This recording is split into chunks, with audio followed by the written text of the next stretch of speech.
starting man-to-man, but there were times I had to get him man-to-man. And favorite team that you guys love to face in your division? Yours.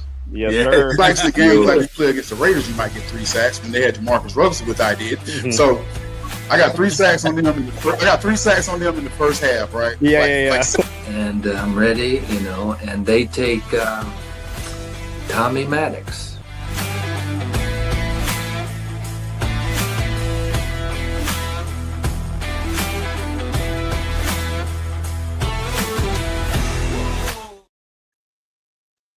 All right, what's going on, everybody? Welcome to West War Room Rivals. I am your host, Cody. I'm joined with my comrades of the War Room, Caleb down below for the Chargers, Shoulders in the opposite corner for Chiefs and Broncos. Fellas, how you guys doing?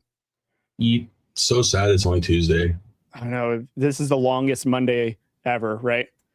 Hey, one day closer to the draft.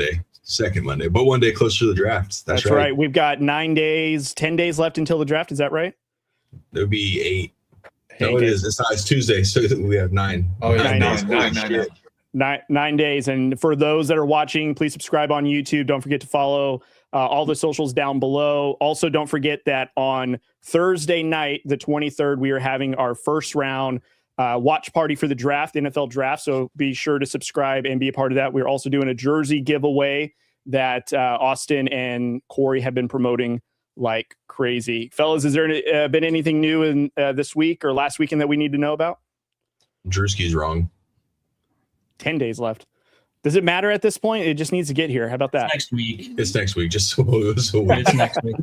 No, We're really, all the only thing that's happening in the football world, Cody, is the old reporter and then just a bunch of draft stuff, smoke screens, rumors. Yeah. Like that. I'm actually curious on everyone's thoughts, and we have a special guest from Chiefs Kingdom that's going to be joining us in a second. I'm hoping to hear everyone's kind of opinion on this because I kind of have some opinions, and maybe it's not too much of a hot take, but it's just interesting. But before we get started, let's do some sponsor shout outs here with Field Ops, Troy and the crew. Visit them at Field Ops, Kansas. Also, Emporia State Federal Credit Union, Angie and the team, the War Room's banking of choice. And of course, the main sponsor of them all, JBW Solutions, Jeff and the crew, as we're recording out of the JBW Solutions studios, you can see right above me right there. Feel free to visit them at jbwsolutionsllc.com today for all safety and OSHA compliant regulations. So, gentlemen, without further ado, let's bring on our special guest. We have Chiefs Kingdom superfan Amori here to join us on the War Room. Amori, welcome to the show. How you doing? I'm doing very well. And you? Very well, thank you. Could be better, of course, as the NFL is still in the offseason, so I think we can all agree that we're ready for some football nowadays. Absolutely. I'm ready for this draft, honestly. Like, Cool. I'm like counting down. I'm like, we need to get this over and done with right now. I'm ready to see. Yeah. Okay, so before we get started, we got a couple of rundowns here going. I'm going to kick this off with, of course, there's been some rumors or some cheating allegations with Mike Vrabel, of course, head coach of the New England Patriots, and of course, Diana Rossini of The Athletic, formerly known The Athletic. Now she's no longer there. So I'm curious, what are your guys' thoughts on kind of the rumors that are going by? So Corey, I'll let you kick us off. What are your thoughts? Why me? They asked me about this at work, and I'm just like, I don't care. Yeah. I don't. Like, what he does and what she's doing, is it right or wrong? It's if they're married, it's obviously wrong, but this doesn't move a needle for me. Like, I want to know who's going where. I don't care who's doing who or who's doing what. I just want other stuff to just. Well, I have to beg to differ because she's a reporter for a different team. That's true. What team is she supposed to report for? The Eagles. Oh, okay. And so well, there you go. There's your AJ Brown trade right there. She's portraying AJ Brown. So absolutely. I wonder. It makes you wonder now. Going back, did she report on any potential rumors? And if that's the case, how did she get that fast track? She said a lot of the AJ Brown unhappy in Philadelphia stuff. So it looks like Mike Vrabel got his receiver after all. We'll see on draft night, I suppose. And then they were projecting that he was going to go to the Eagles. I mean, yeah. 2 and 2 together. Mm-hmm. Caleb, do you have any thoughts and opinions on this matter? No, I mean, not really. I'm kind of with Corey. It's like, man, I'm just ready for the draft. Keep that stuff away. I'm ready for some football. Do I think it's wrong? Absolutely. Especially if they're married. Absolutely. That's wrong. But and I don't like that. That's not my cup of tea. So Sure. but yeah, I don't really have many thoughts on that, really. Austin, do you have many thoughts on it? No. No, I mean, outside of them both just being cheaters, They'd be great for the show. right. Right. No, but it's, that's one of the main reasons I like sports is like, if I wanted to see stuff like this, I'd go watch reality TV or something. But like, this is one of the main reasons. Like, sports is supposed to get us away from this stuff. Mm-hmm. So I'll let everyone else have fun diving into that. But for me, it's just outside of just cheating on your spouse, I have nothing else. Yeah. First off, I do want to say that is wrong on a moral level. Like, I'm not a proponent of it, but I will say I am surprised by how much action that whole thing kind of got, and how much that they really focused on it, at least on social media. And maybe it's because it's a slower off season now that the free agency period is over, but I just found it weird how much they were involved in a lot of that personal stuff. Because I don't know if you guys remember, but the Boston Celtics head coach at the time, Ndoku, I think was his name. So he had lost his job because he had an affair with a staffer, which it was known that like most coaches kind of do that. It's whatever. And yet they blew it up so much that he lost his job over it. And it's almost like when they kind of infiltrate stuff like that, it's this big story. And it's kind of like, this is really just an average Tuesday for most people in America. I'm not sure why in the NFL world it is like on national stage and all that stuff. It's kind of interesting, but I don't know. Maybe it's social media. Yeah, I mean, it must be. I mean, obviously, Diana Russini has had a lot of, has made a career of being an insider. Mike Vrabel is probably one of the more popular head coaches in the NFL, so maybe that's why it's like super like pounded right now. I just thought it was weird how much. I'm sorry, wrong adjective to work on that. Whoa, buddy, whoa, family. And then you realize Robert Kraft's the owner, and Mike Vrabel's not going to get fired for this. He's probably going to get a raise. Oh yeah, no, Mike Vrabel probably. Yeah, he's going to get promoted to president. Is what's going to happen. The team president. Did it include massages? Then definitely a raise. Family show. Yeah, pause, Cody. I will say, I'm going to tell you, like, I will say, as far as the football world and sports goes with it, the reason why they made it such a big deal, it had nothing to do. I mean, obviously, right, cheating is wrong. It was more the integrity of the fact that she was a reporter for the Philadelphia Eagles. Then she's the one who brought out all that news about AJ Brown and all those rumors. So it was just more as far as integrity when it comes to integrity to your team, to the sport. And so that's why they made much of a bigger deal about it, if that makes sense. Yeah. And I also don't think that this is going to help other female reporters who actually do. I was just going to say the exact same thing. So it's like all the hard work that these other ladies are doing to put, a good name out there. And again, I have nothing against Diana Russini. She's always put out good information for the most part. It's just unfortunate that this happened to happen. I mean, you live in a day and age where cameras are everywhere, videos are like you can record anywhere, anytime. You're a celebrity at that point. So you're recognizable, right? You're in public. This isn't the 70s, 80s, and early 90s where, got your Polaroids out. So it's one of those where you got to know your surroundings. And I'm not telling them to go out there and do this and that it's right. I'm just saying, be better at cheating. You got to. No. First off, we're not promoting cheating. Don't be better at that. Don't do it. No way. Just want to be very clear. The War Room does not support cheating. So we're going to disclaimer on that. Caleb, kick us off with the first question, sir. Yeah. So when did you first fall in love with football? So I want to start off by saying that I'm a big basketball fan because I played basketball in high school. There you go. That's awesome. So I've always been basketball, volleyballs, and tennis. Those were my three sports in middle school and high school. So football, it became more of something that I was passionate about because, being surrounded, I was the youngest of four. And so like I was always with the adults and the grown, people. So Super Bowl parties and things like that. And then I will honestly say, I feel like the Eli Manning, Tom Brady era, that was like big rivalry time, the Patriots versus the Giants and the Colts. Sorry, the Giants is the brother, but all of them, Peyton, Eli, and Tom Brady. I think those three were my favorite people to watch at the time. And so since then, I think I just got more and more endowed in the football world. And then college, obviously, Ohio State, the Ohio State Buckeyes. I had to hit you with that real quick. But Ohio State is it's like everybody in Ohio, in the state of Ohio, that is their team. Like, no matter what city you live in Ohio, Ohio State is the team that you represent. As well as, being from Cleveland, the Browns, like, we had a whole parade when we were 0-16. They had a whole parade for an 0-16 season. Hey, is history. I mean, so, growing up in Cleveland, Ohio, sports has always been a big thing over there. I mean, we were blessed to have baseball, football, and basketball. And so having all those three sports, I mean, a lot of people think that Ohio is boring, but it's really not. I mean, we have lakes, real lakes, Lake Erie. Okay.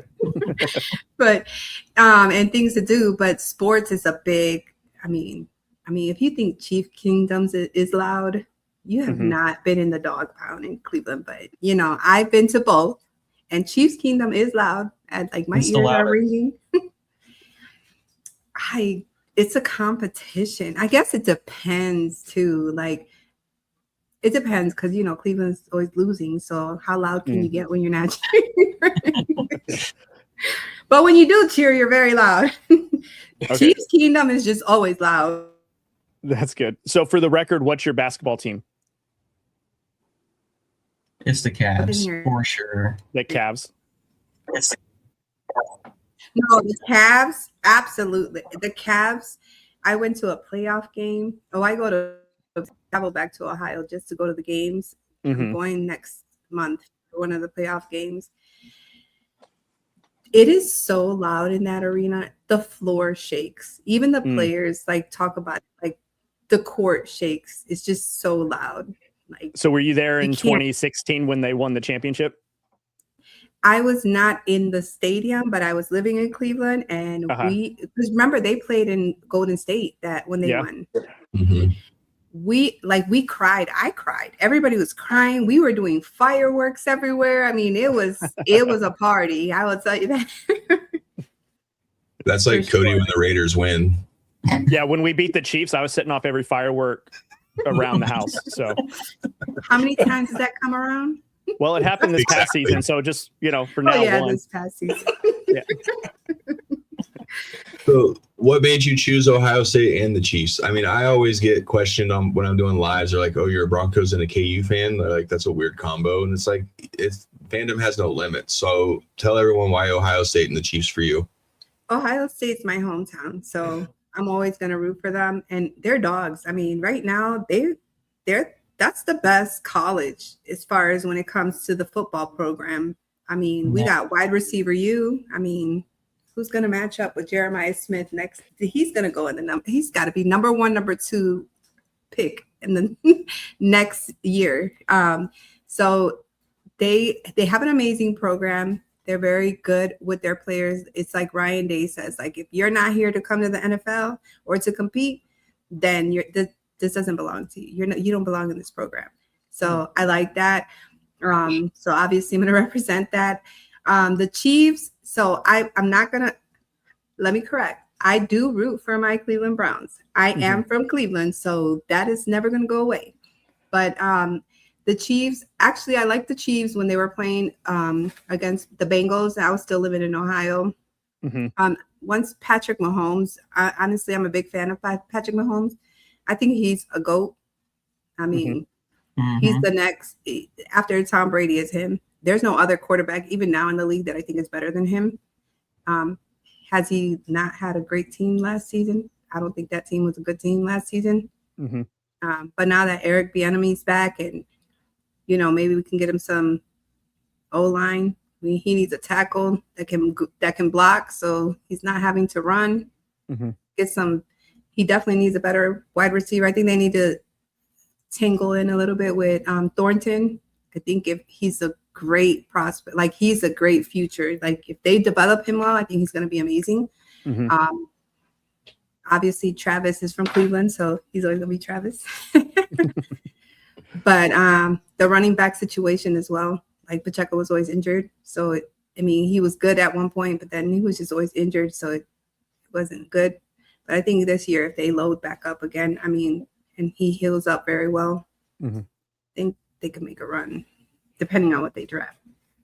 All right, let's talk about your fandom a little bit. So what was the moment that clicked for you to be like, I'm going to rep OU, Oh, wow. Oh, yeah. That's Ohio State. Oklahoma? No. Or what was the moment where you decided that you were going, that was going to be, Ohio State was going to be your team, and you mentioned the Chiefs, and it seems that you're repping the Chiefs more than your Browns, of course, from Ohio. But what was the moment that clicked for you for both fandoms? Well, Ohio State, that's been since a child. That's all we wore is. So born into it, it sounds like. Born into it. Obviously born into it. The Chiefs I moved here 4 years ago. And when I first moved here, I used to wear Browns gear, and it did not go well for me. Sounds about right. But I think, honestly, I went to my first ever NFL championship, because I went to the parade for the Cavs. So when they won, but my first NFL championship parade, just seeing like how humble those players were. They were coming into the crowd, and they were just dapping up with everyone, taking photos, just very humble. Like I've seen two different types of players in my life. I've seen a lot of players. I have friendships with a lot of different, NFL and NBA players. But seeing how humble they were, and just the whole vibe, and just the way the city just embraced it, and everybody behaved. There was no drama besides the last one, but but there was no drama, and everybody was just having fun. Everybody's high-fiving, and it's like, this is something that I can get behind with and root for and stand for, right? Because if you don't stand for something, you'll fall for anything. And that was the moment that I said, like, I can rock with this, this type of fandom, and this type of team that is, honestly, like, I've met a lot of them. They're so humble, a lot more humble than what people give them credit for. So. Yeah, no, completely agree. We're gonna dive into, some of your favorite players and stuff right now. But who were your first favorite players growing up? Whether it was the Browns or probably the Buckeyes, but just in general, or the Sooners. So I will say, like, Jerry Rice, Deion Sanders, Bernie Kosar. He was quarterback of the Browns. He's still living in Cleveland and still just repping Cleveland till he dies. God help him, because he's been battling with health. But those type of guys were some of my favorite players growing up. And then again, like, I was a huge actually Peyton Manning I was a big fan of him, even though it sounds weird, but I was like, I watched all of his games. I think he was amazing. And then obviously everybody likes Tom Brady. He's handsome too. So he's all right. He's all right. But definitely I was a big Peyton Manning fan. I liked him more than Eli, actually. I didn't think Eli was as good as him, in my opinion, but so those were some of my favorite players. Tom Brady's a Michigan man, right? Yeah, I know. All right. I know. He was at the game that we beat you guys at. And then obviously Peyton, Tennessee legend Caleb. Yes, sir. Doesn't have to pay for anything in Knoxville, does he? Nope, not a thing. Free meal for the rest of his life. Now. Yeah, he's a professor now. Matter of fact. Is he really? Of what? He is. I think it's some sort of business. That makes a lot of sense. I believe. I could be wrong. Because I believe his wife's in part owner. His wife is part of the ownership group for something. Is it the Grizzlies or is it? You may be right. It might be the Predators. I don't want to say wrong information, but I think she's part of an ownership group. And then obviously, I think at some point Peyton will start diving into some ownership stuff himself. So let's get back on track here. And I believe it's Caleb.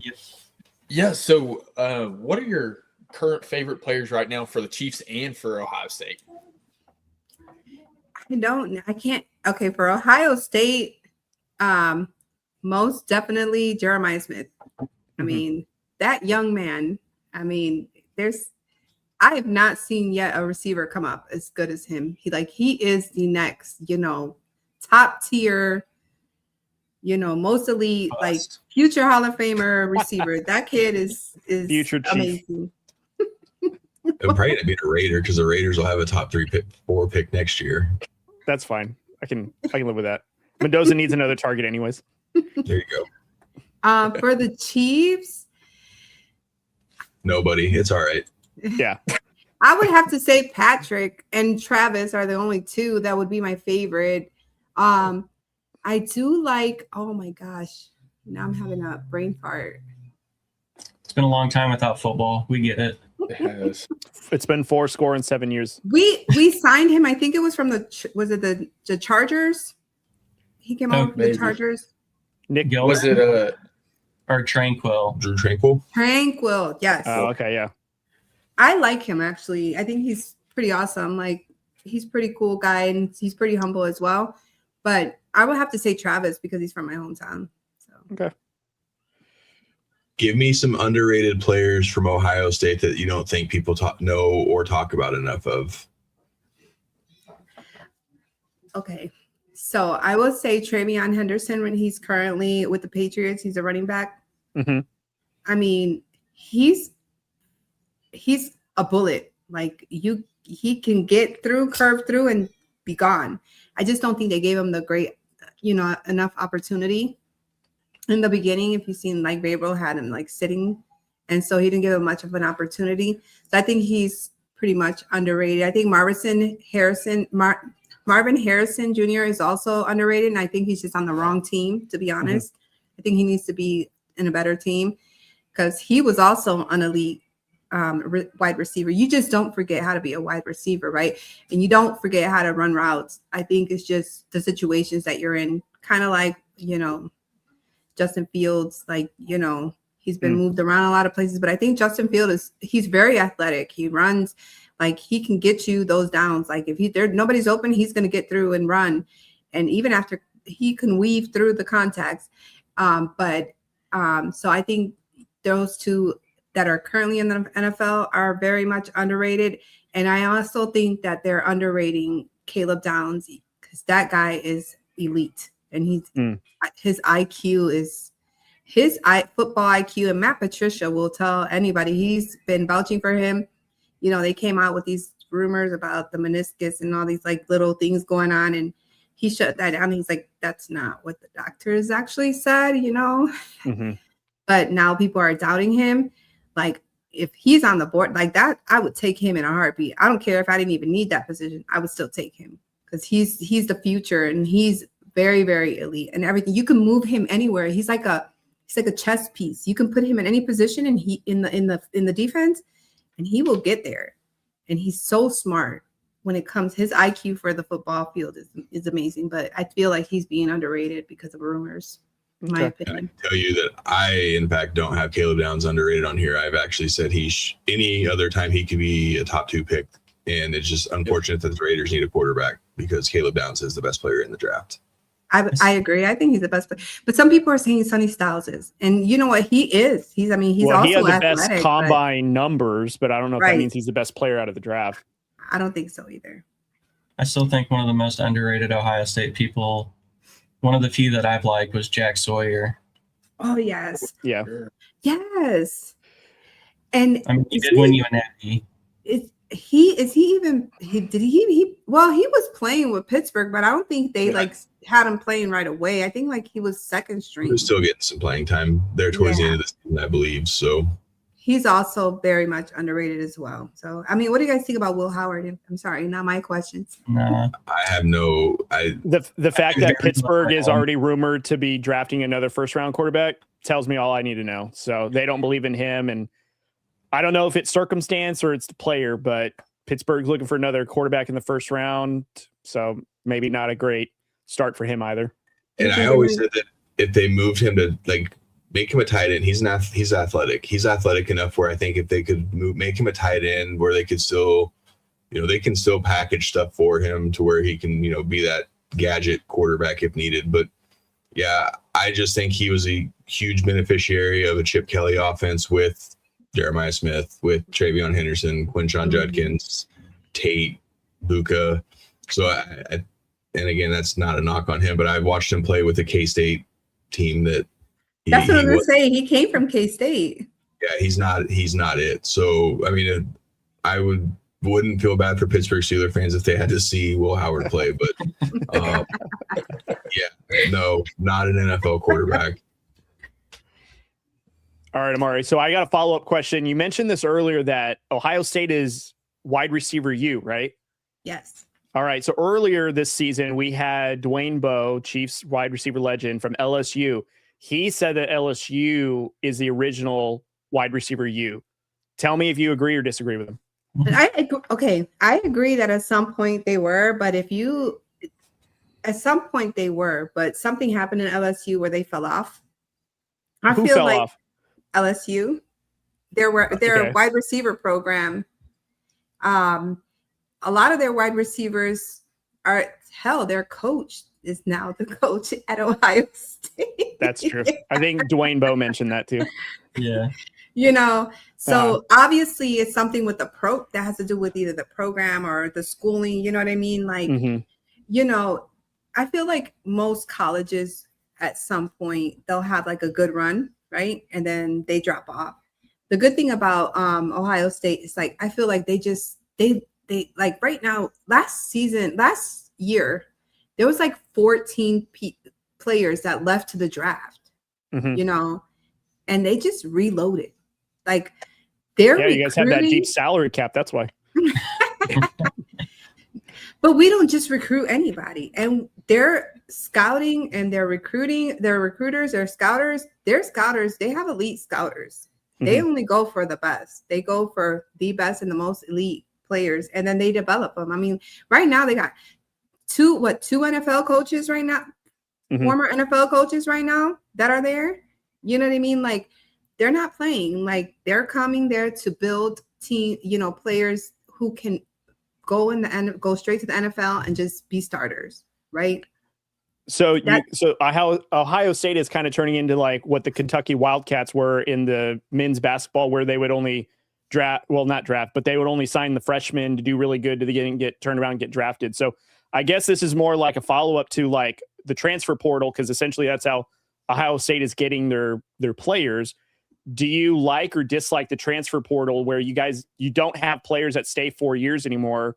You have more or less one and dones that have one good season and then they go on to another school or the draft. So how do you feel about that? I think Ohio State has a mixture of a few of both. Like Sonny Styles is Ohio-born child. His father played for the Ohio State, and him and Lorenzo. Oh, that's another underrated player, is Lorenzo Styles, by the way. Lorenzo's the brother. He's underrated. Okay. He's a sneaker. Yeah, he's a sneaker. Well, he also had that return punt. Yeah. Where he went straight all the way down, baby. He took it home. He had that barbecue. but I feel like Ohio State has a mixture of both. We have gotten people from the transfer portal, but we've also have a lot of freshmen. And typically, honestly, I will say there's been like Jeremiah Smith, like he came back. Like they don't just always leave after their freshman or sophomore year. I think that the camaraderie and the everything that they built there, the culture that they built there, has the players wanting to stay there and hungry for more. They have now, like I said, they have NFL former NFL coaches there that are preparing them for the NFL. And I think a lot of these kids are now getting to the point where they're like, they want to be able to be in the first round of the draft. They don't want to fall second or third or fourth.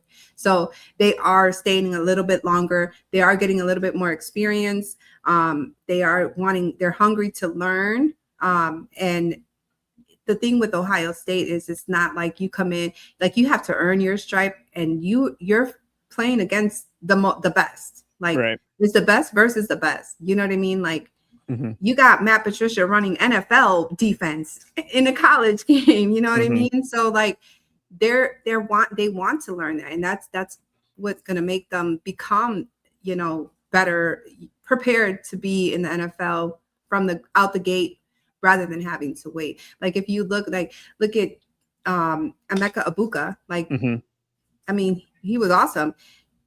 Unfortunately, you know, the team he was on didn't get to go that far, plus injuries here and there. But JSN, I mean, second year MVP of the Super Bowl. Like it's different. I think they're now wanting to stay a little bit longer. Plus, honestly, I feel like the NIL is paying a lot more than some of these rookie contracts anyway. So that's going to change. I guess I'm just curious because like Caleb here, Tennessee Vol, the brothers, of course, KU fans. I'm curious, like, do you guys miss having a player that came in freshman year, leaves senior year, or has the transfer in NIL ruined it to where like if a guy is getting good, he's going to transfer to either a competitive school or maybe a lesser school so we can get more playing time for tape? Like it's kind of now the whole like nomer of like, oh, we got a legit freshman that we're going to have grow up in the program. That's now kind of going away. So I was curious of those that like really follow college football. How do you guys feel about all of it now kind of being diluted to what it used to be? I mean, Caleb, go ahead. Cause I mean, Tennessee had that story last year, obviously with Nico. So go ahead and talk to us about that a little bit. Yeah. So, I mean, I don't know how familiar everyone is with the Nico Iamaleava story. But last year he was projected to obviously be the starter. He was making $2 million a year as a sophomore, about to be a junior quarterback. And he, right before their spring game, he literally the night before, he no-showed and then wouldn't talk to anyone, anything like that. He actually was at their team dinner, and then the next morning he's gone because he was asking for more money. Then reportedly he entered the transfer portal, that kind of deal. So that definitely, like, obviously that one hits me because that's the first one that comes to mind really for me, is because like he would have been a starter the rest of his career there, easily starter. I mean, he started his first year. He was able to, after redshirting his first year. But yeah, the NIL stuff and stuff like that, they need to rein it in a little bit. I think it's in other sports, it's more like predominant, you know, but with football still, I think they need to, you know, rein it in a little bit. Yeah, there's definitely ways to do that, but yeah. But I think so I agree, like the NIL is, but you know, you got certain schools that are smart about it, right? Like Ryan Day has said it, not trying to defend the Ohio State, but he has said it multiple times. Like if you think you're going to come here and you're going to just be going at 100 the first day, that's not going to happen. You have to compete against the best. It's the best versus the best. And if you can't do that, then this is not for you. So he sets the tone prior to when he's recruiting, they set the tone. And if they come like with the Nico, like if he would have done that with Ohio State, they would have told him like, all right, bye, get out of here. That's what we don't want you. You know what I mean? Well, I think that story ended with him going to UCLA for like half. I think he got the money or half the money or something like that. And it like turned into where he had to compete for a role or whatever. I think that was kind of how it broke down. Yeah, he got paid half, and then Tennessee literally, they were like, see ya, like we're gone. We'll figure it out from there. And then we ended up getting his the guy that was actually at UCLA at the time. He ended up transferring, and he had a significantly better season than statistically than Nico did, even with Tennessee. And then the one other thing that I do want to say is like like Ohio State, they're allocating all those funds to football, but they're not allocating them to the other sports. So that's another downside of the NIL thing. They're like the way you have to allocate the money's funky. So like they'll always probably have a really good football program too, because they are allocating that to football. Mhm. I wish some other schools would do that as well, but yeah. I mean, Ohio State's got some deep pockets though. So For sure. I will say that they are doing better now. Like I think someone, like I seen it on I seen a report where they were talking about that, like there was an issue that came up and it was brought up to the boosters, you know, that like especially for basketball, because the basketball team is starting to like kick off. And so now I don't know if you guys seen, like Scottie Pippen's son just transferred, committed to OSU, as well as there was another player as well, that so they're starting to move the money along. I just think they felt like, okay, who's going to be proving to actually do a better program, right? Because like if you're not, they needed to see the Diebler, they needed to see if he was going to be a good coach, honestly, because remember the coach before got fired, and then he stepped in and he brought them far, and then now this year he was able to bring them to a playoff. You know, they lost obviously, but now that they see like, okay, they're hungry, they really want to do well, then I'm pretty sure they'll start allocating some money over there. Yeah, that's a good point. Yeah. Well, and the football there is their moneymaker. Like let's not For sure. like that's what's bringing in the cheddar, right? Yeah. Like that's what's making them money, so that's where they're going to spend the money. So Shovik, did you guys have an opinion on NIL, transfer portal, not having long-term players any longer? I mean, I don't like it, but we're going to have to adjust. Like it's where it's going. I think we had a conversation the other day of we missed the players, and I don't know how Caleb, you might know, following college basketball, but we're going to miss the days of like the Frank Masons where year one and year two, they played very little, but by their junior and senior year, they're all Americans. Like you actually get to see their back-to-back player of year, Frank Mason and Devontae Graham. You get to see their growth.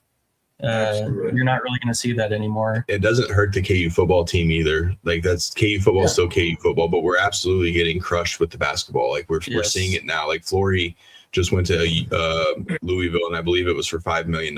So it was $9 million for two players that Louisville just spent on. So there's a guard from Oregon who got 4, and then Flory, I believe, got 5, and that's 9 of like the 20-some million that they were playing on 2 players. So yeah, KU has money, but they're not just going to give it to one player. I think they learned that lesson with Hunter Dickinson.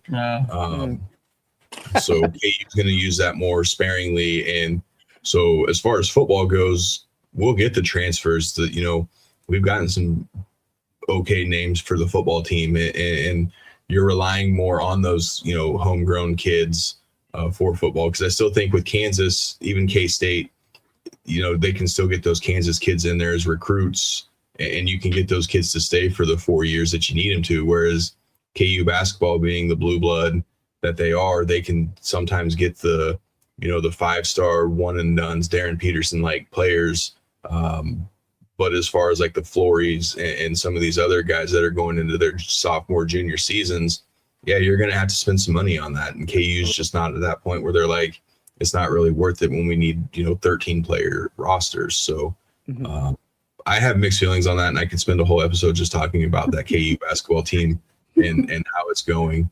I went to a game. Yeah, I love going. And Allen Fieldhouse is still number 1. I still love Bill Self and what he's doing.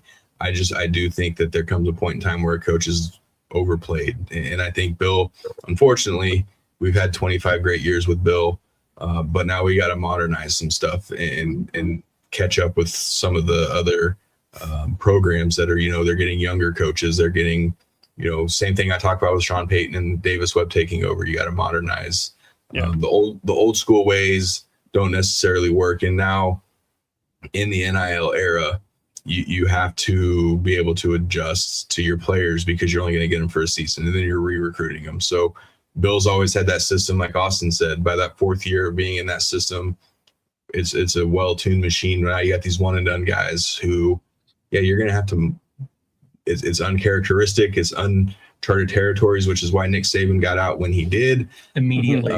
He hated it. Bounced. Again, I could spend all night talking about that. I think they should just put a cap, like they do in the NFL and the NBA. Like, put a cap of how much you can pay a player. Like, just, I mean, if you did that, you would put a little bit more order to the programs, in my opinion.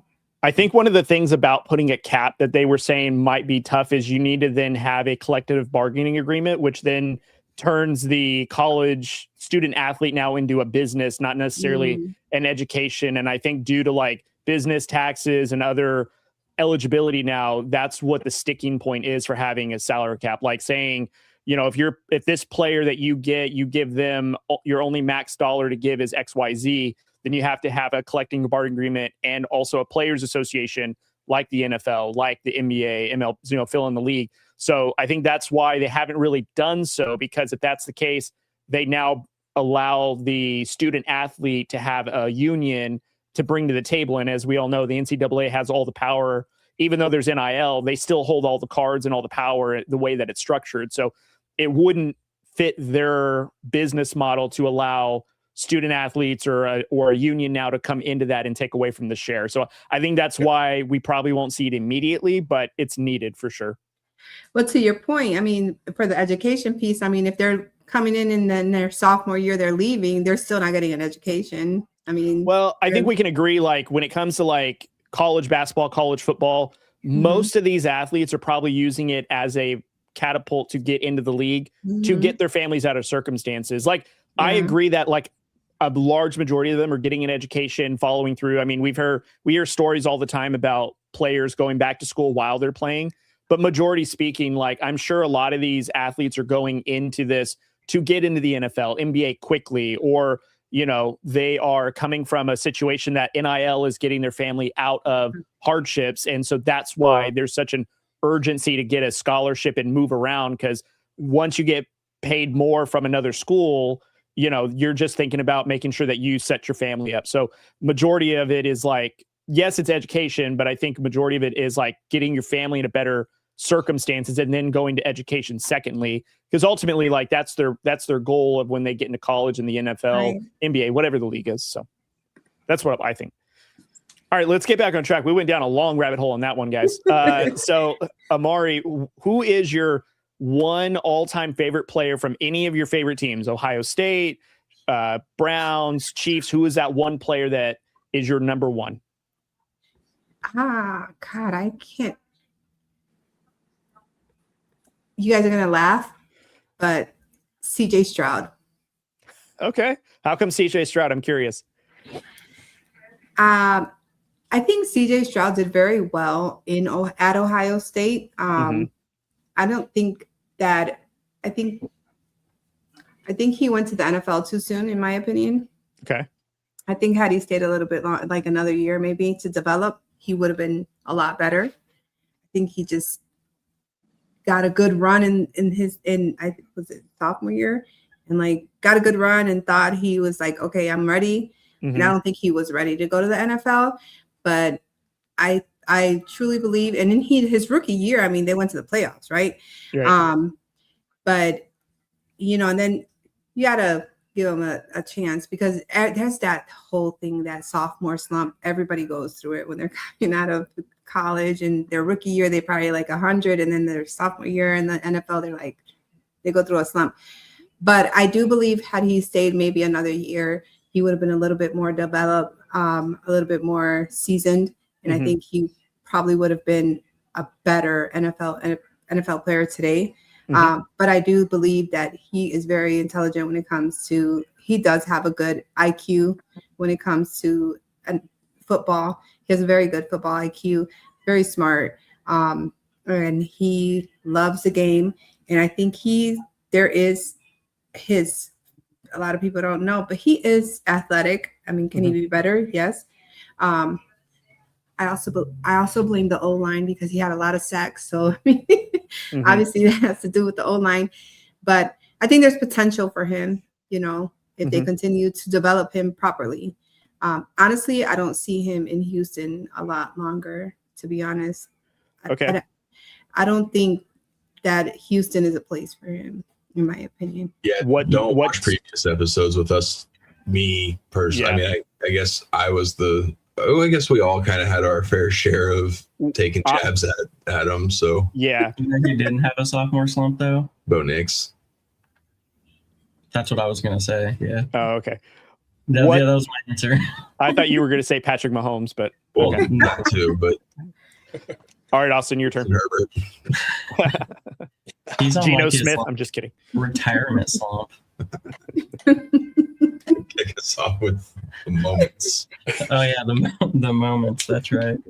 God, no, I'm just going through all the CJ Stroud moments we had. Man, that guy was cheeks in the playoffs. Favorite He Chiefs was running for his life that entire time. How could you be so insensitive about that? I He mean, gave us some great talking points in our episodes, though, so I really appreciate CJ Stroud. Do you remember when the Houston Texans were coming hard for you guys on a live?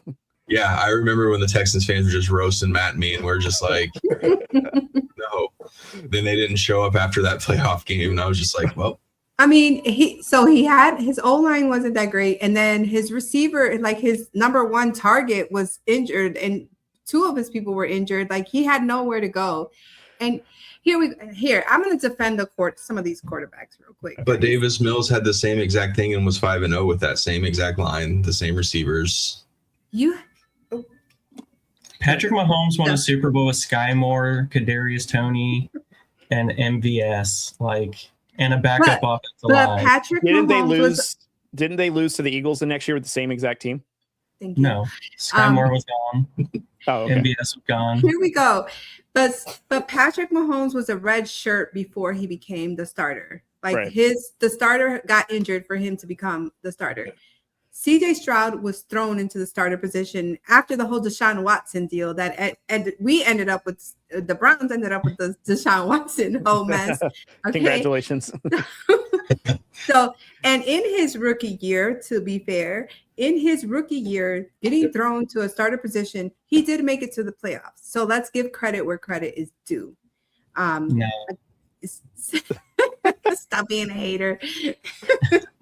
Did you watch their defense? They made it to the playoffs. Their defense was elite, but unfortunately the offense was not, and he didn't have enough weapons. There was no one there. Okay, so now here we go. Since we're gonna improvise and get out of your little thing, Shador Sanders. What do you think about him? I don't. I will say I have thoughts, but go ahead, Caleb. I actually agree with you a little, Amori, because CJ Stroud won Rookie of the Year, his offensive Rookie of the Year, his rookie year. He actually had a really good rookie season, but he has declined since then. But I mean, some of that is O-line, and some of that, obviously situation. But I do agree with you a little bit. I do think he kind of got thrown to the wolves a little bit. But at times, I think he has had a pretty big regression in the past 2 years, anyways. And then he was injured for a while as well because he kept getting sacked. Caleb knows all about that. So I do know all about that.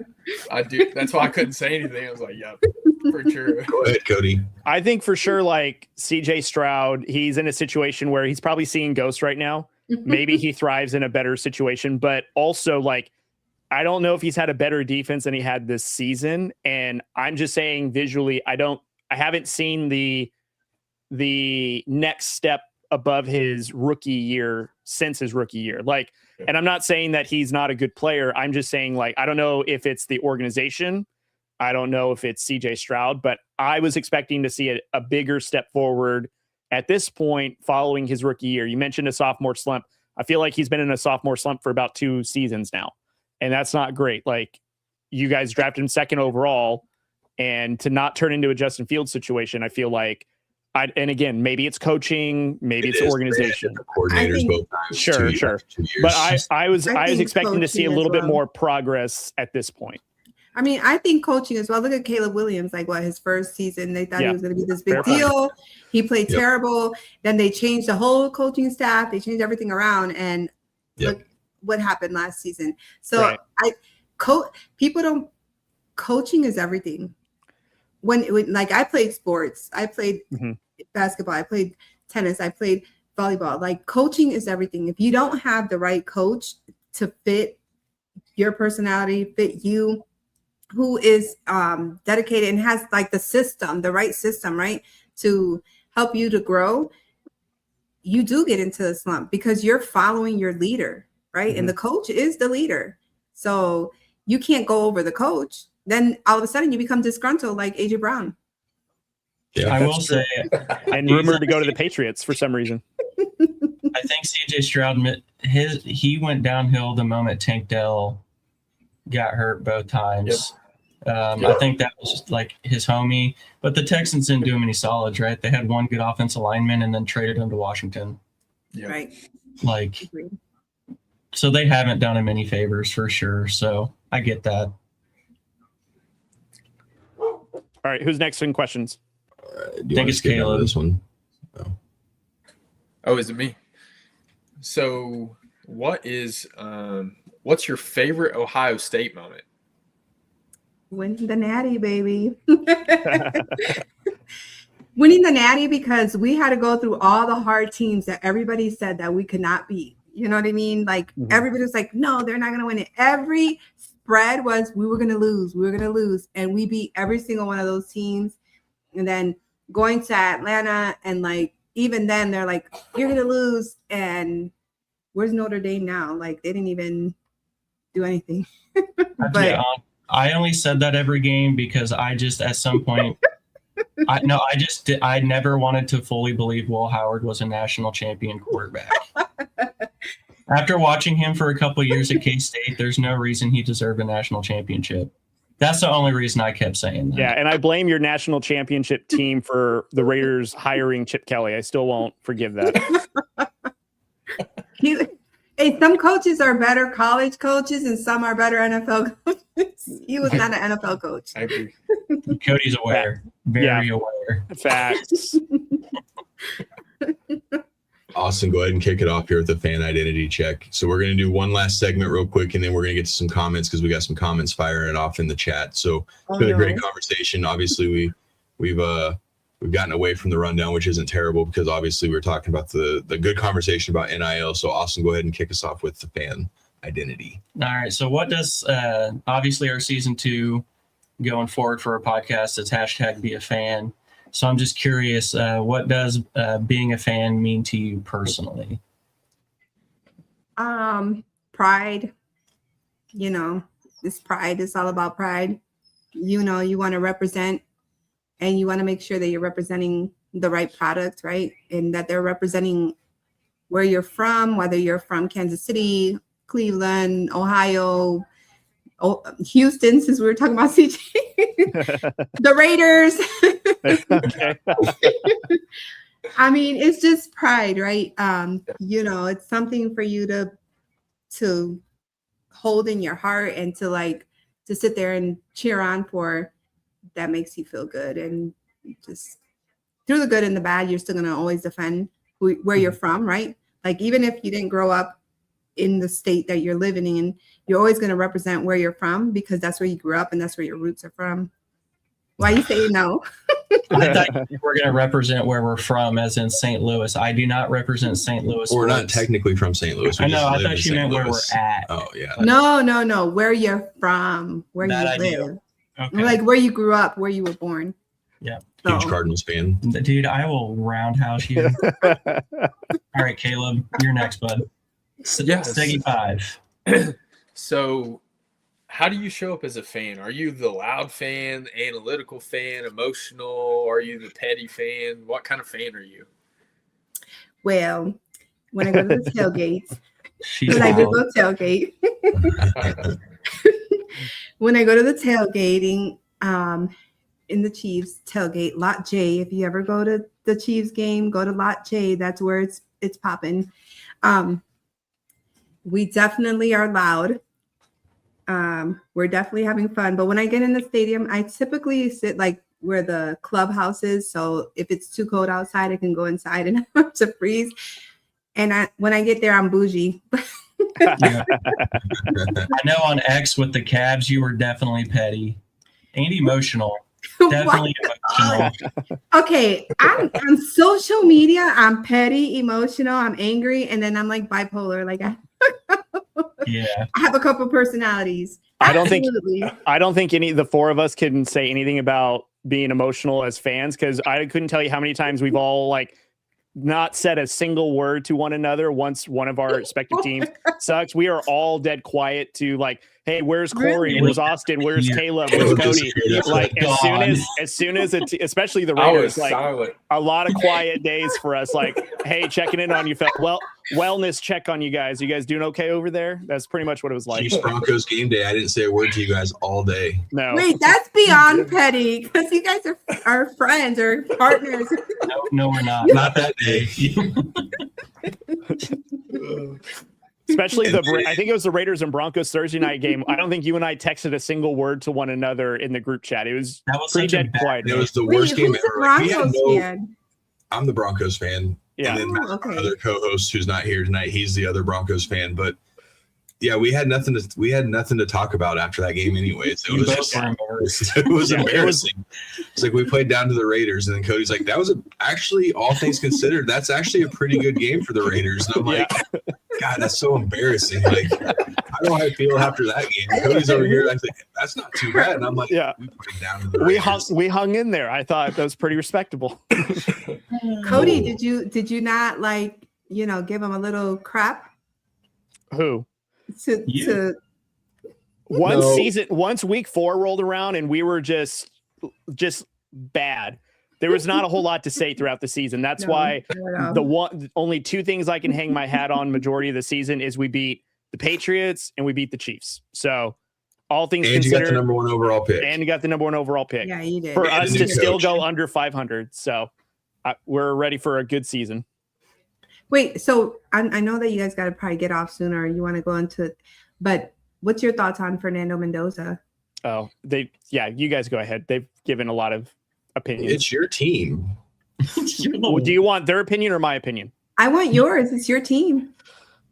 I think he's the best option that there is in this draft. I don't know if there's a better alternative. I've heard rumors of like a Ty Simpson maybe, which I'm not buying. I think Fernando Mendoza, in this draft is the best that the Raiders are going to do for all things considered. I was actually, and I've been on record on this show several times that we should have drafted a quarterback 2 seasons ago and we passed on it. So the season where there was, Bo Nix, I think Jaden Daniels, all these other quarterbacks, we should have been active in that draft and we weren't. For some reason, we went with some other picks and didn't work out.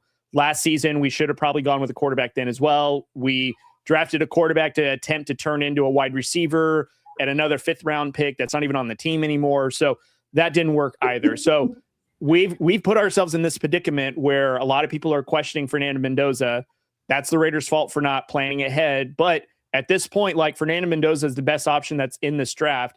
And it is what it is. I've made these guys known very well that like if he's a bust, if he's a bust, like what else is there? We can't be any worse than Geno Smith, can't be any worse than Jamarcus Russell. We're gonna set him up for success, which I think we've done.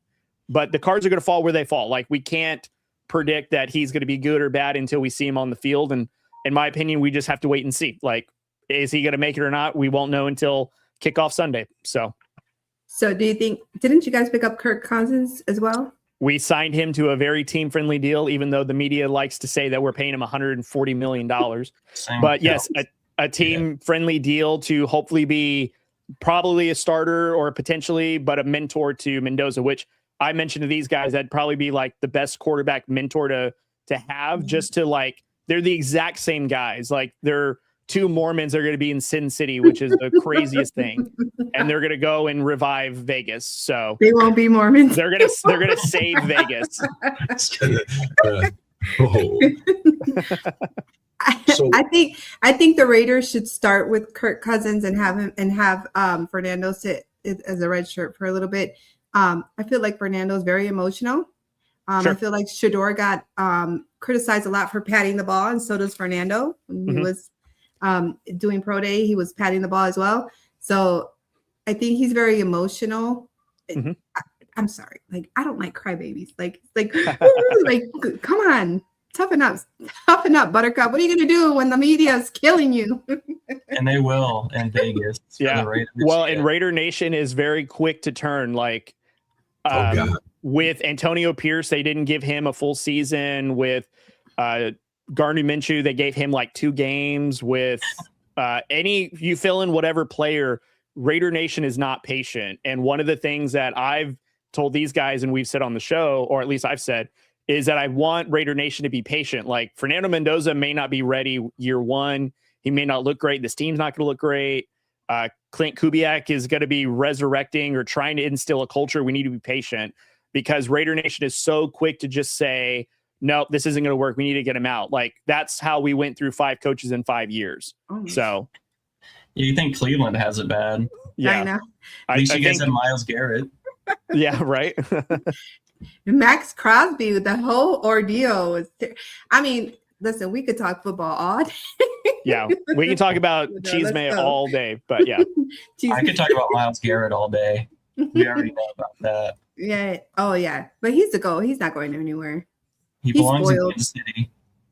He He's not belongs to a going- winner, but he's going to accept that paycheck in Cleveland. So Yeah, I I think mean, we're they- going to hit up a few of the fan questions. We had some good ones in here. Cody Crash Out Johnson. Yes, Let's go. he crashed out so much he has a nickname. yeah, I crashed out more than the Raiders had victories. So that's one of the things I hang my hat on very proudly. So let's go ahead and get to some of these. Cody, I think you had some starred ready to go. I started Yep. one too. So this is from Drewski. So for those that have joined us on TikTok Live, Drewski is our resident Bills fan, a regular in here. So shout out to Drewski for watching. But he wants to know, what are the Chiefs' needs in the draft, Amori? I would start off with the OL, like an offensive tackle. They definitely need an offensive tackle, because last season, like, I feel like Pat Mahomes got injured because he was running for his life half the time. Like, there was no way he was getting the ball out. So I got my whole thing here. So offensive tackle, a cornerback, because they lost Trent McDuffie. They traded him away, you mean? Yeah. They They lost lost him. They lost him. They weren't going to pay him. No, As they should. An edge. Uh-huh. They need a rover linebacker, like a hybrid. Mhm. I mean, Sonny Styles would be good for them, but he's not going to be in round 4 for them. Let's hope it's not Caleb Downs. Let's really hope it's not Caleb Downs. I hope out. someone leapfrogs the Chiefs just to get Caleb Downs ahead of I you hope guys. so too. Yes. And in my opinion, those are the biggest needs that I would say right now. At some point, they would want to get another receiver. Mhm.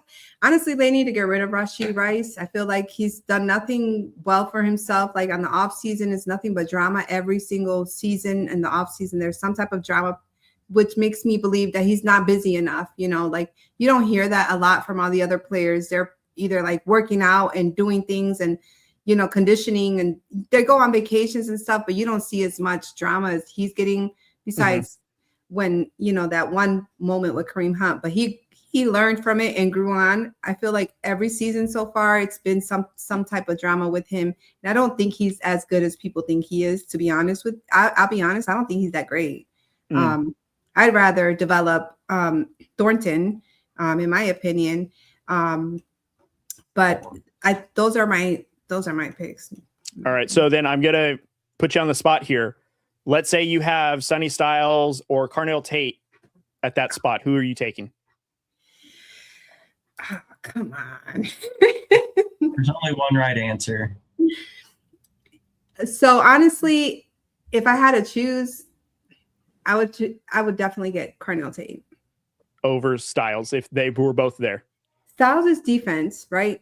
I mean, Well, you just said you needed a rover linebacker. Yeah, you so I do. guess who's your priority? Would you want Styles or would you want Tate? I'll do Styles. Okay. Styles. Chris Jones needs help.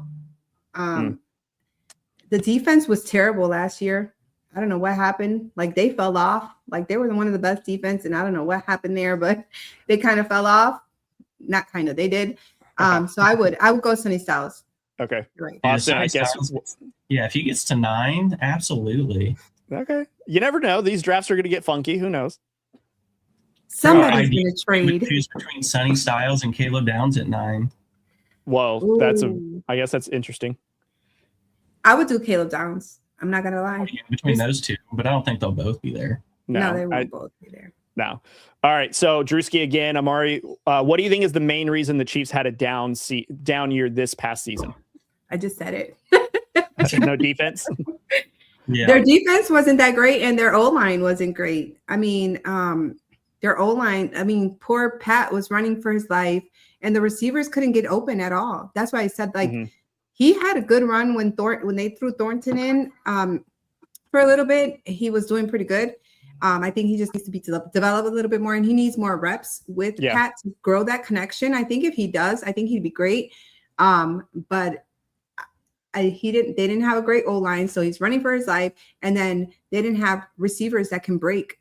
They weren't good running good routes. They weren't breaking in the routes. You know what I mean? So it was kind of difficult for him. They were running into each other. I mean, Xavier Worthy got his shoulder taken off by Kelsey. Gosh. I'm just reminding everybody. Yeah, people don't forget.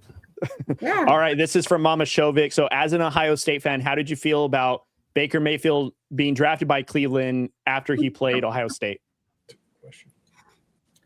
After how well he played against Ohio State. Forgive me, I can't read. Okay, so I'm going to tell you this. I actually met Baker Mayfield in person. Okay. Yeah, so this was when I lived in Cleveland. We went to this Mexican restaurant in Westlake, Ohio. It's the suburbs of Cleveland. And I was there with my kids, and he just came in there casually with his girl. She was his girlfriend at the time. They weren't married just yet. And his little entourage. And I would say Baker was so humble. Like, everybody was coming up to him. He was having conversations with everybody. He was taking pictures with everyone. He was signing autographs. He was there just to hang out to eat. He was actually going to eat there, not to do autographs. But he didn't get angry. He didn't treat people bad. He had full-blown conversations. So, not mad about that. Okay. Big time douche in college, but I actually do like Baker in the NFL, but college Baker was absolutely a toolbox, and I would have loved to fight him. College Baker spanked Ohio State, though. I don't think anybody could come to Cleveland and be a douche, because Cleveland's pretty rough. Yeah, so I'm glad he got kind of humbled, because he's actually turned out to be a pretty decent guy, and some of the stuff that's happened to him, and to see how he's bounced back from all of that has been kind of cool to see. Yeah, I don't condone it, but I mean our fans were booing and Deshaun Watson when he got freaking injured, like on the field. Like, they were like booing him and like basically like antagonizing him. I don't agree with that at all, but they're a tough crowd. All right, last one from Drewski, and this will end this segment as well. So last question: how do you feel about Kenneth Walker's signing and the impact to the run game? Kenneth Walker, I think he's going to be it's kind of hard to say, if somebody's going to be a good addition, right? Because they came from another team. I cannot talk about anything that has to do with whether the offense, the new tackles that are coming in, anybody new that's coming in, if they're coming in from another team, I have to wait and see. I can't really give an opinion. I mean, will I say that our team is trending up into a better direction? That team is, I definitely would say that. I mean, because whatever we had last year obviously was terrible. But I mean, I don't know. I would have to wait and see. I can't give an opinion on that. I got to see it. I mean, if somebody's getting rid of you or trading you for some reason, there's a reason behind it. Am I right? I mean, if you're completely different scheme and players, I'm an HR manager, so like I want to keep my good employees, right? I want to keep my good workers. I want to keep them. I'm going to do whatever I can, and I'm going to do whatever I can to do as far as like to keep them there. If they're not that great, I'm gonna be like, all right, goodbye. I mean, fair point. All right, well, that was all for our questions for this evening. Amori, thank you so much for joining us tonight. Where can the fans find you on social media? So you can catch me on Instagram. I will tell you, because I don't even know my own hand on Instagram. Well, you're pretty active on X, right? Yes, X. Yeah. Everybody knows. I mean, I have a lot of followers there, but you could come follow me on X. It is Amori or at Annie Montalvo 3 on Twitter or on X, whatever you want to call it. And if you want to follow me on Instagram, it is yours_truly_Amori. Perfect. Come hit me up. I love sports. Sorry for being a chatterbox, but I love sports. And don't get me started on the NBA. We'll be going forever. Well, It's Caleb here has a You'll have to basketball check out podcast. Caleb's podcast. Caleb does a basketball podcast, so you have to check that one out. Yeah, Absolutely. him and his buddies do film breakdown and everything. So Yeah, Send that I to love me, it. please. Oh yeah, for sure. For it'd sure. be cool I if we had appreciate it. one platform where you can view all these like a running show. We'll have to Caleb think was that up. like, Caleb was, I believe, a broken pinky toe away from being drafted into the NBA, but he Far from it, but he I was Were out you a played there. guard? in college for 2 years. He had interviews with LeBron about joining the Cavs. Come Like on, 10 that's a times. hometown. Were you a guard? I was, yes. How I many was. posters do you have on players like that you postered? One. Just one? Oh yeah. Broke my All right. wrist. Broke my See, wrist when I did he's a Doesn't broken matter. wrist away from I being a got first it. round pick. Right. I got it, You could though. have told us That's first. right. I got it. All that matters. I got that poster. Yeah, if I'm postering somebody, a broken wrist is absolutely 100% Shoot. worth it. Yeah. Absolutely. That's All one right. more than I think the rest of us combined. I'm just gonna guess. I So- posted my Yeah, kids you- on their like little kid one, but does that count? That counts. Yeah. There we go. They were about that action. They tried. right. So yeah, Dunked on. trying to get That's dunked right. on. All right, Amori, thank you so much for joining us on the War Room. We appreciate it. We'll be checking back in with you post-draft and all things Chief Kingdoms towards the closer to the regular season. So thank you for joining us. Absolutely. I want to say thank you guys for having me. I am so very blessed and humbled, and I'm very grateful that you had me on this. You guys were awesome. Oh, you're very sweet. We appreciate you giving us your time and love the takes, love the conversation. It was a ball. Alrighty, same. Have a good All right. night. Be well. See? Thank you. Wow, guys, what a great fan, huh? Oh, Great yeah. fan. I guess Chiefs I Kingdom, guess man. Chiefs do have some pretty good fans, Austin, all things considered. Yeah, you just had to see other ones outside of me to know they exist. Well, yeah, Outside of me. outside of you. Yeah. Well, the way the episode started, like beforehand, or when Cody was talking about pounding. So Yeah, that. Whoa. What? I mean, we had We had some comments. had that some said, comments "Come on, up here." Cody." I know Let's- Drewski here is trying to save us from being canceled. Yeah, Like he pause doesn't know is it's too late. PG-13 here, and he's not talking about Paul George. He's not talking about Paul George. And then we hit Yeah, Brandon. yep. Yeah. Well, hold on. We don't know what really happened. It was just an innocent friends holding hands. Don't you guys don't hold hands with your friends? By the pool. No. I can't say that. Hey, I guess Drew and I are in trouble. Then we won't tell you guys secrets. Then. Yeah, dude, we're out on the course with like our buddies, and we're like, let's hold hands to the next hole. Yeah, there we go. and not direction on which one we're talking about. But Yeah, the next. I didn't even get you walked right into that. I did. Yeah. All right. Oh Well, my where god. are we at with the pause? Let's again? let's talk next week real quick. Obviously, it's another big week for us next week. We have Bree Sports joining us. Yep. Obviously, she will be the third time guest we've had on here outside of Carl Pickens. So, and then obviously a couple nights later, big draft night. I do want to say I've seen the work that you guys have been doing behind the scenes, especially the graphics that you were posting earlier.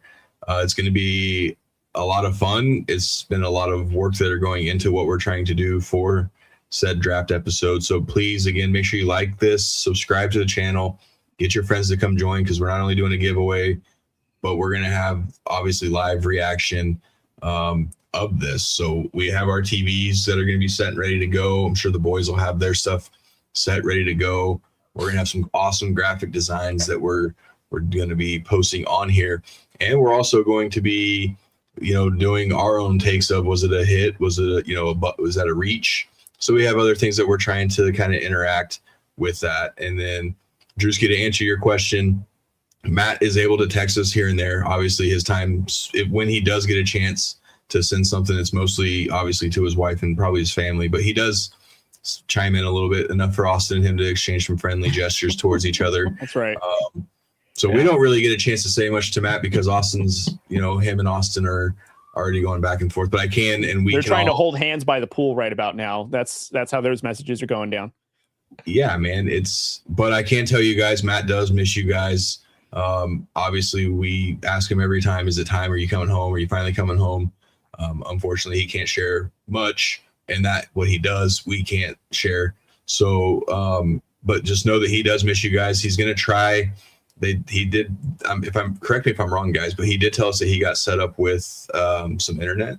Mm-hmm. A little bit, yeah. So he's gonna try. If obviously there's stuff going on, so he's gonna try to start posting a little bit of stuff over there. I think he's already posted a couple of times, little check-ins, nothing too crazy with that. But I encourage you guys to pop over to his page, send him some love, and hopefully we get him back in time for the season. He hasn't given any timelines of when he'll be back, but just know that he's thinking of all of you guys as well. We wish him and everybody else that's over there and going through all that. Because again, as Austin said, we're getting to do a show because of what Matt's doing. So, and I think Austin made sure to tell Matt that the other day as well. So yeah, thank you for checking in on that, Drewski. We appreciate that. And I know Matt would love to hear that as well. So outside of that, does anybody else have anything before we get ready for a big week? Nope. Appreciate all the comments. Appreciated Amori giving her time to us. Yep. It's been kind of fun just having some fans on the last couple weeks. Kind of just getting to hear their takes on their squads and everything. And I know Amori's kind of turned quite a bit into Ohio State and kind of the NIL, but it's being a fan. That's still football. With the draft coming up, it doesn't hurt to get a little college dive into it. But appreciate everyone hopping in here, giving some comments, having a good time. Drewski, glad you enjoyed the fan identity segment. That's the feedback we love to hear. And we'll keep that in mind moving forward. But like Corey said, big week next week. Not only Bree Sports hopping in, big draft night, big giveaways. So just make sure you and your friends and your family and your bosses and your coworkers and your bus drivers, cab drivers, fast food restaurants you go to, make sure they subscribe and follow along because draft night and Bree Sports next week is going to be an absolute dynamite week. Cody's on the clock. Yeah, I don't know if they're going to use all 10 minutes of this because I'm sure they had their 8 minutes now. Is it 8 minutes now? Yeah, maybe we can make that a fun little opener. Guess the time. Oh, little draft quizzes, huh? Yeah, guess the time. How long it takes the Raiders to make that. Was it this draft or that's going to the next draft? I can't remember. I thought it was this draft. I think it's this. Yeah, I think it's this draft that they're going to 8. And I'll just be staying with you guys because I have no first round love. So yeah, you're just hanging out for the vibes. Hanging out for the vibes. Hopefully, see my brother piss his pants when they draft a tackle at 9. I'm gonna piss my pants. I told everyone I'm breaking all the TVs in our house. That'll be an expensive crash out. All right, guys. Well, first off, thank you guys so much for your love and support. Oh, wait, hold on. They take all the time and trade the pick away. That would be funny. That would be funny. I legit would crash out on air if that happened for sure. I might flip. Yeah. So now let's hope it happens. Yeah. No, let's not hope that. My mental health can't take it. The Chiefs take a tackle. Chargers that would be a Broncos night if I've ever heard of one. So that would be terrible. All right, guys, let's pay some bills and go home. So thank you guys so much for tuning in to West War Room Rivals. Don't forget to subscribe. Follow us on all the social media platforms. Shout out to Troy at Field Ops, who is also a veteran operated business, as well as Emporia State Federal Credit Union, Angie and the team. Go visit them as they are the War Rooms making a choice. And also JBW Solutions. They are also veteran-owned, community-driven, safety-focused. So shout out to Jeff and the crew. Shovik's got the hats on. Visit them at jbwsolutionsllc.com. Today, my dog here is looking at me right now, so I got to get going. All right, guys, be well. We will see you guys next week and for draft night. So don't forget.